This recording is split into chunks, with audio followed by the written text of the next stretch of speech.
বিশ্ব চ্যাম্পিয়ন হবার স্বাদ টিকল না বেশি দিন। বিশ্বকাপ ফাইনালের পরপরই বদলে গেল ফুটবল বিশ্বের ক্ষমতার শীর্ষ আসন। সিংহাসন হারালো আর্জেন্টিনা, আর নতুন রাজা এখন স্পেন। বিশ্বকাপ ফাইনালে স্পেনের কাছে 1-0 গোলে হারের পর বড় ধাক্কা খেয়েছে আর্জেন্টিনা। শুধু শিরোপাই নয়, হারাতে হয়েছে ফিফা র্যাঙ্কিংয়ের প্রথম স্থানও। সর্বশেষ প্রকাশিত র্যাঙ্কিংয়ে 1995.88 পয়েন্ট নিয়ে শীর্ষে উঠে এসেছে সদ্য বিশ্ব চ্যাম্পিয়ন স্পেন। অন্যদিকে 1970.30 পয়েন্ট নিয়ে দ্বিতীয় স্থানে নেমে গেছে আর্জেন্টিনা। জানা গেছে আগামী 7 অক্টোবরের আগে এই শীর্ষস্থান পরিবর্তনের কোনো সুযোগ নেই।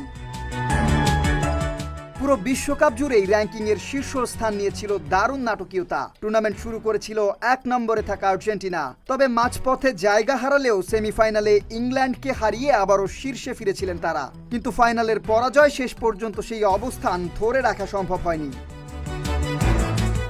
এদিকে 1948.97 পয়েন্ট নিয়ে তৃতীয় স্থানে রয়েছে ফ্রান্স, আর চতুর্থ ও পঞ্চম নম্বরে আছে যথাক্রমে ইংল্যান্ড ও ব্রাজিল। তবে শেষ 16তে উঠে চমক দেখানো মেক্সিকো জায়গা করে নিয়েছে শীর্ষ 10-এ, আর ব্রাজিলকে হারিয়ে নরওয়ে 1 লাফে পৌঁছে গেছে 12 নম্বর ধাপে। এই র্যাঙ্কিং শুধু মর্যাদার নয়, ভবিষ্যৎ বিশ্বকাপের গ্রুপ ড্র ও টপ শিট নির্ধারণেও গুরুত্বপূর্ণ ভূমিকা রাখবে। Desk report, Dhaka post.